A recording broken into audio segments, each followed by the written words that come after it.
emergence of the United States of America as a world power is a fascinating story and has found many authors. Among them, Samuel Flagg Bemis and Bernard Bailyn are the traditional diplomatic historians. Specialist authors like Alan Nevins has written elaborately on the emergence of the United States as a world power. Then we have George Kennan, the career diplomat who went to Moscow as the ambassador, writing a fascinating analysis of America's emergence as a world power in his book American Diplomacy. For local details, we depend on the works of Julius Franklin Pratt, who had earlier written The Expansionists of 1812 and followed it up with another book called The Expansionists of 1898. We mostly depend on this repertoire. In order to understand this topic, Dr. Chittabrata Palit points to 5 important signposts: the Industrial Revolution and its aftermath, the loss of the frontier in 1890, conservation of military energy, the desire to become a world power, and revival of the Monroe Doctrine.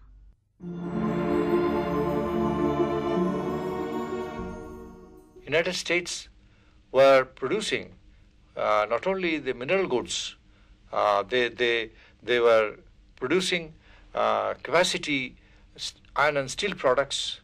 They had enough of coal, enough of oil, then all the other metals like copper, bronze, silver, gold, all these things they had in surplus. They wanted to export much of it because the domestic market was shy. There was not enough purchasing power to absorb all these industrial goods within the country. Apart from domestic consumption, they wanted to sell them abroad. Because many of the old world countries, they had not the benefit of these inventions and discoveries. It has been already argued by historians of colonialism that, like Furnivall and others, that in the modern century, the colonialism was one of surplus capital rather than of surplus of men. It is a surplus of capital. They had so much of wealth concentrated, accumulated inside the New World that they wanted to invest abroad for not only getting market, but also to corner international business. So, sir, is it because of this that the economic factor is the main factor? I would think so. That's why I have placed it first. Because this is the key factor. Then there were other factors which would augment it, which would reinforce it. That is there. But this is the central factor. Because you have a surplus, you want international market. Because you have a surplus, money surplus also, that you want to occupy the world stage. Because you have arrived, you wanted to show to the world. You showcase your achievement. For that, you wanted to become a world power. So this is the material basis of imperialism. And this has to be reckoned as factor number 1.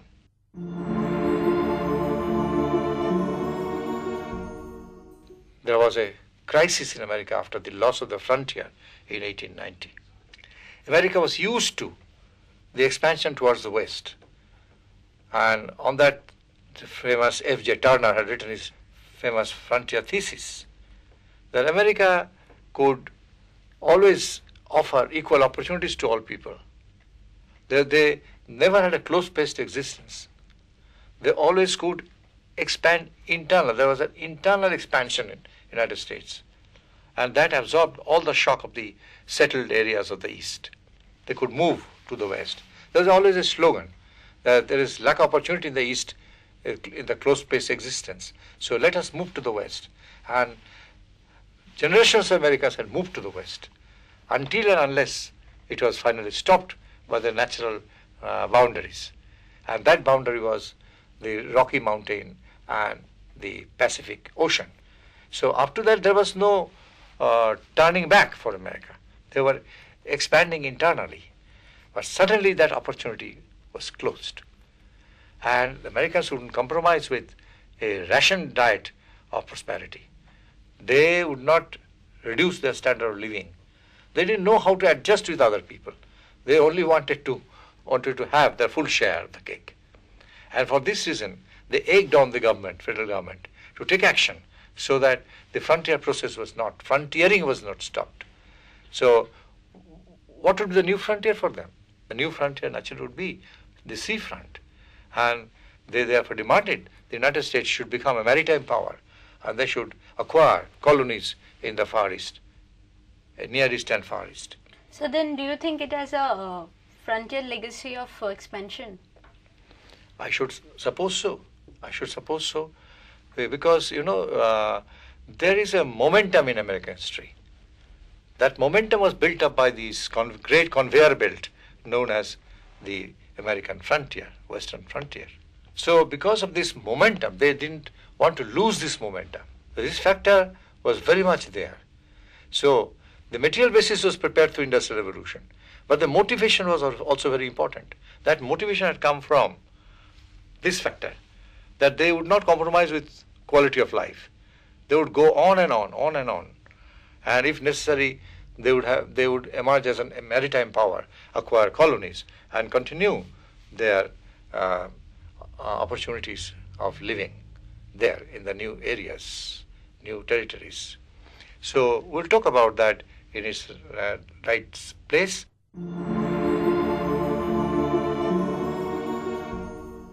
I would like to highlight the next factor, which is also partly psychological and partly military. This factor is that the United States had only the Civil War. After that, they did not have a major war at all. Meanwhile, they had only conserved energy. Meanwhile, they had only conserved their military preparedness, which they had diligently done. They had a huge task force. They had the latest weapons. They had the latest warheads. And beginning from the West Point Naval Academy, they had also expanded their fleet. And the final expression was the making of the 7th Fleet to patrol the Pacific. So they had a huge build-up of army and navy and weapons. It's a veritable arsenal of the world. And for this, they needed a war to exhaust these resources. So it was something like expand or explode, the law of physics. So they wanted an explosion at this stage. And this was backed by the jingos of the country, the young next generation who had not seen any war at all. Their fathers had seen at least the Civil War. But these people, younger people in the 20s and 30s, they had not seen any war at all. They thought that they were tired of hearing the glory of their forefathers. They wanted to, enough of Washington, enough of Jefferson, enough of Lincoln. They wanted to find new heroes and or wanted to become heroes themselves. And therefore, they would like to throw a feast to the world and say that we have arrived. And from that psychology also, the jingos became a big lobby, the military hardware lobby, the war lobby in the White House. And they were very powerful, and they were pressuring the government to adopt an aggressive foreign policy as far as possible. So then, was it more of a psychological expression than a war preparedness? War preparedness was there, but war preparation is not always, that does not always lead to actual war or expansion. Preparedness is, deterrent for war, and they work for peace actually. So military preparedness is not always same as actual warfare. Many countries, even today in the Cold War period, they prepare militarily. But that is only a deterrent to any kind of aggression by other powers. And that actually works for peace. So military preparedness is a condition for world peace. But here something different was being enacted. It was actually leading to a war. This is because of this strange psyche of the American people, the jingos, the new generation of people who wanted to show their muscle power. They wanted to show that they would also like to achieve something because they have enough power. Only a spark was needed to ignite the flame. And the spark was provided by the jingos. So that factor I cannot rule out.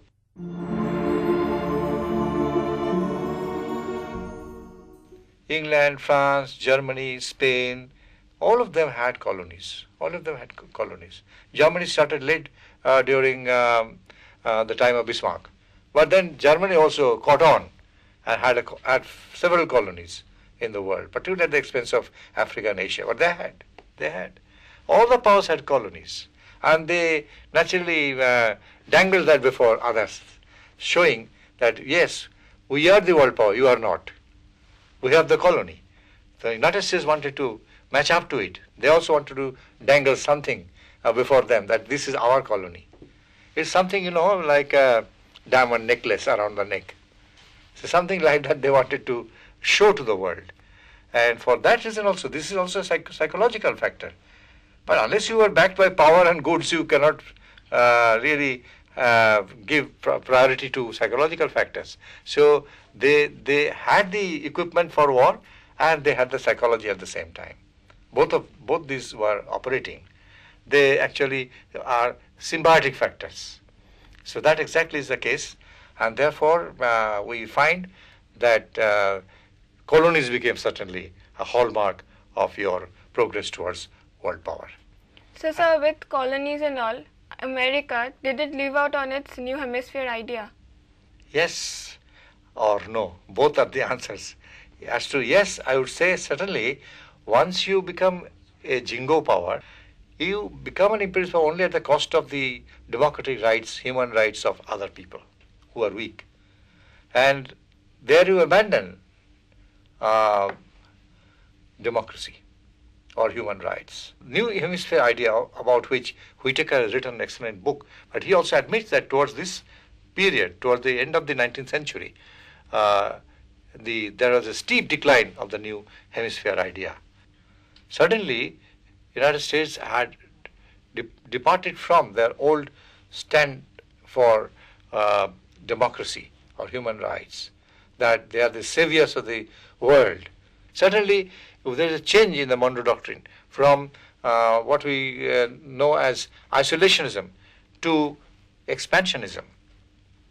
So, the democratic ideas were abandoned.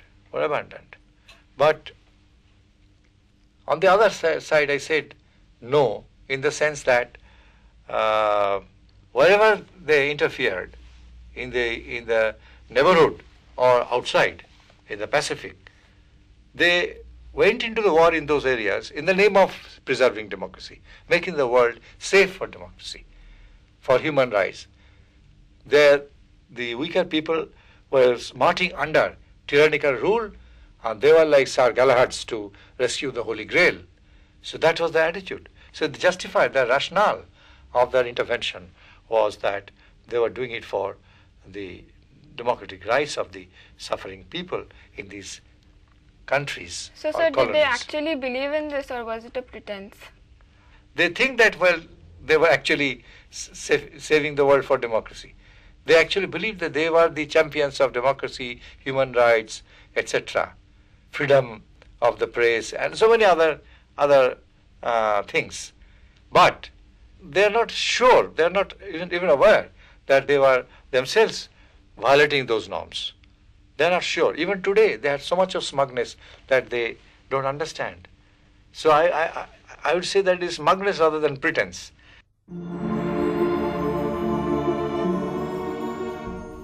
Monroe Doctrine, as you all know, was at the time of James Monroe in 1823, when the United States was a trembling lamb, a weak power, and couldn't defend her own rights. And at that time, they thought that they must show off that they were a power to reckon with. And unless you show off or pretend that you might accost any kind of aggression by the old continental powers, you would be simply smothered. From that point of view, Monroe had pleaded his Monroe Doctrine, which was originally a Monroe Message, a white paper. But gradually it developed into a doctrine. As the United States became powerful, it became a doctrine. It is a period of confidence, age of confidence for the United States. So that confidence had come from Industrial Revolution, from war preparedness, for the jingo psyche of the people. From all these the confidence has been generated. And on that basis, the Monroe Doctrine has this transformation from isolationism to expansionism. It is a reality show, no longer acting, but a reality show. And its manifestation we find in their intervention in several areas. We know at the time of McKinley, the president in the early 1880s, and followed by Grover Cleveland, the next president in the first term, they had already started acquiring territories in the Pacific. They had gone into Haiti in the name of saving the people of Haiti. They simply replaced the Spanish authority by their own authority. Then they took Samoa. Then they moved toward Hawaii. And I have already quoted that in Hawaii also they thought that they were rescuing people, but actually they were not. They were having an American colonization of Hawaii in this way. And they are integrating these colonies into the American Republic. They became the states of the United States. But worse than that, they also wanted to have their authority expressed in the operation of the Panama Canal. Panama Canal was an agreed international waterway to go into Central America, to go into Latin America. This was ensured by an earlier act known as Clayton-Bulwer Act of 1850. In that Clayton-Bulwer Act of 1850, we find that United States agreed with UK that Panama Canal was opened at that time. That Panama Canal should be an international thoroughfare, mainly for peace and commerce, and no aggression. This was the stand of the United States, and UK also nodded in. But by 1901, when Theodore Roosevelt was there as the president, he used to speak softly but carry a big stick. That was Theodore Roosevelt's diplomacy. He threw in a thing called Roosevelt Corollary of 1901. Now, in this corollary, Theodore Roosevelt argued that United States must take over the management of the canal system from UK because it was their territory. They must control the waterway. So hegemony was being sounded here by these Roosevelt corollary. And UK had become, softer. They could not protest against the United States superiority. They had to acknowledge the challenge thrown by United States under Theodore Roosevelt. And this being the case, we see the complete expansion of the Monroe Doctrine into something, a doctrine of expansionism. And in this way, Monroe Doctrine has been transformed. It was no longer a document of peace. It is a war document now. It's a war document one. Threat of war is the guarantee for peace, it is said. So this is the threat of war. You can pose in such a way only when you are really powerful. They were sure that UK could do nothing, coming all the way 3,000 miles across Atlantic to challenge the might of United States. United States would have a field day, and they would control this canal, and UK would not be able to do anything about it. This is called diplomacy of brinkmanship. So this is something called brinkmanship. You go to the extremist challenge, you can say. You go to the extremist challenge, waiting for war to come. Because you are fully prepared. You want war. Your psyche is for war. And when you are in such a bellicose mood, the power who would like to say that no, you have to honor the Clayton-Bulwer Treaty, they became chicken-hearted. They couldn't do that. They couldn't do that. UK had to surrender meekly to this warlike stand of Theodore Roosevelt. And ultimately, this right was conceded to the United States that they would control the management of the Panama Canal as an international waterway. So in this way, Monroe Doctrine went to the extremes. It had a full expansion.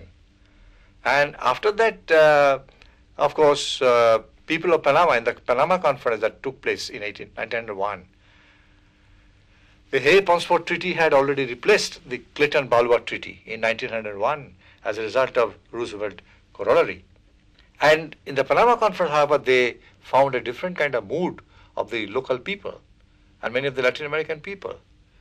They didn't like this big brother attitude of the United States. They totally rejected this whole idea of picking the chestnuts of somebody else's fire. They thought that the United States was only replacing the continental hegemony by its own. So Monroe Doctrine was being challenged and rejected by the Latin American powers. It would be rejected, of course, by 1940, by the Greenland Conference or Montevideo Conference 1938. But even before, we have the first, we can say, first nail driven into the coffin of the Monroe Doctrine. That was sounded in the Panama Conference of 1901. So this is then the trajectory of the Monroe Doctrine in connection with the America's emergence as world power. All these factors combined to make America the world power. But George Kennan, the famous author, a Marxist author, who had pointed out, unless you are powerful, you don't exhibit power. Others are exhibitionisms. But main thing is you have something to exhibit. And this was created by Industrial Revolution, according to George Kennan. He thinks that it's a dormant factor, but it's a main factor. Others are exhibitionisms. Later on, the whole thing was ignited. But the combustibles were there. And the combustibles were the real factors behind the American imperialism. And I would heartily agree with George Kennan's formulation that this was so.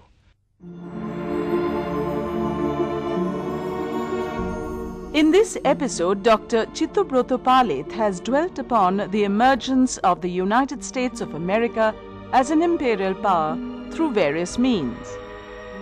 The Industrial Revolution provided her with a large volume of both capital and consumption goods to do trade with in domestic and international markets. An enormous surplus of capital was thus generated, which helped her put the economy on a solid financial footing. The loss of the Western frontier and its psychological impact prompted the American people and government to explore the sea front and seek out expansion in the overseas territories. When internal stability was restored after the Civil War, the military resources were available for conservation, although there was no laxity in military preparedness. Gradually, there emerged a jingoist lobby within the nation who wanted war at all costs to show that America had arrived. The constant propaganda by the jingoist lobby instilled within the American people a desire to become a world power. To be bracketed with the imperialist continental powers, the United States of America needed to show her political influence beyond her borders. One sure way to do that was to acquire colonies and protectorates. Since the last quarter of the 19th century, the United States of America proceeded to do exactly that. In so doing, she took recourse to the Monroe Doctrine, which emphasized distinct American and specifically U.S. interests. By constantly expanding the meaning of the original assertion of President Monroe, she began to establish her hegemony over her neighbors and Latin America. All this was being done in the name of keeping European nations and their political systems away from the American continents. Despite resentment of her neighbors, the United States of America vigorously pursued her goal to become a world power. The United States of America was no more a country holding out hopes and promises for others. She was transformed into a powerful one.